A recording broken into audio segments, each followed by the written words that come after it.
Assalamualaikum warahmatullahi wabarakatuh.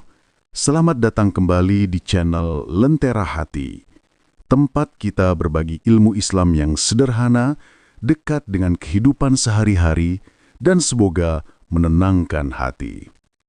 Saudaraku, pernah nggak kalian mengalami ingin sholat, tapi baju yang dipakai terasa kotor? Mungkin karena baru pulang kerja, habis olahraga, atau bahkan baju kita berdebu karena aktivitas di luar rumah. Pertanyaannya, bolehkah kita sholat dengan baju yang kotor? Apakah sholatnya tetap sah atau justru harus diganti dulu dengan pakaian yang bersih?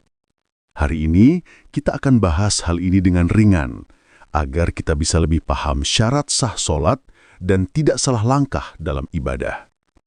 Pertama, syarat pakaian sholat dalam Islam. Dalam Al-Quran, Allah berfirman dalam surah Al-A'raf ayat 31, "Wahai anak Adam, pakailah pakaianmu yang indah di setiap masjid." Ayat ini menjadi dalil bahwa ketika kita sholat, kita dianjurkan memakai pakaian yang pantas, bersih, dan layak. Namun, apa syarat utamanya? Yaitu pakaian harus suci dari najis. Kalau baju kita kotor karena debu, tanah, keringat, atau bau badan, maka itu tidak membatalkan sholat. Sholatnya tetap sah, karena itu bukan najis. Tapi kalau bajunya terkena najis, misalnya terkena darah, air kencing, kotoran hewan, atau hal-hal yang jelas najis dalam syariat, maka sholatnya tidak sah sampai pakaian itu dibersihkan dulu. Islam sangat menganjurkan kebersihan. Rasulullah SAW bersabda, kebersihan adalah sebagian dari iman. Artinya, meskipun sholat dengan baju berdebu atau bau keringat tetap sah, tetapi akan lebih baik dan lebih utama kalau kita berusaha tampil bersih dan rapi ketika menghadap Allah. Bayangkan, kita saja kalau mau bertemu atasan, teman, atau orang penting, pasti berusaha memakai pakaian terbaik.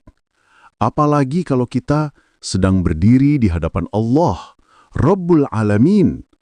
Tentu akan lebih mulia kalau kita memakai pakaian bersih. Yang ketiga, pahami perbedaan antara kotor dan najis. Ini penting karena banyak orang keliru.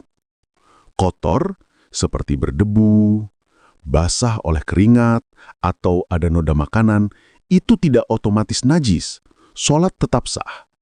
Tapi, kalau bajunya terkena najis, misalnya terkena air seni, darah, muntah, atau kotoran hewan, maka sholatnya tidak sah sampai baju itu dibersihkan dulu.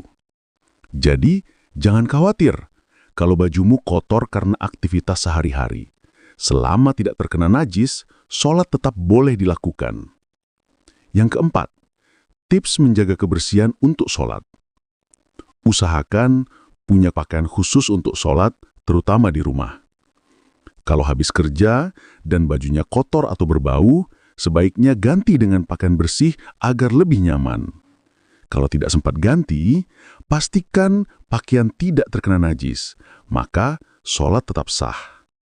Ingat, bukan hanya pakaian, tempat sholat juga harus suci.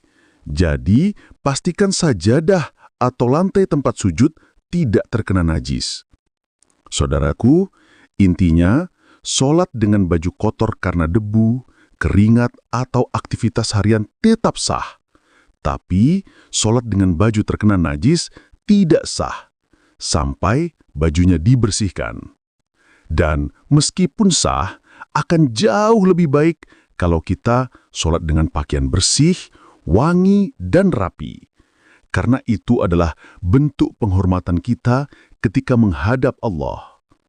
Rasulullah SAW selalu menjaga kebersihan pakaian, bahkan dalam keseharian. Itu menunjukkan betapa Islam sangat peduli dengan kerapian dan kebersihan, baik lahir maupun batin. Semoga penjelasan ini membuat kita lebih paham dan lebih hati-hati dalam menjaga kebersihan, khususnya saat sholat. Mari kita biasakan menjaga pakaian, tubuh, dan tempat ibadah agar selalu suci, karena Allah menyukai hamba-hambanya yang bersih. Terima kasih sudah menyimak di channel Lentera Hati. Jangan lupa untuk like, share, dan subscribe agar semakin banyak yang mendapat manfaat. Semoga Allah selalu menjaga kita dalam kesucian lahir dan batin. Amin ya Rabbal Alamin. Wassalamualaikum warahmatullahi wabarakatuh.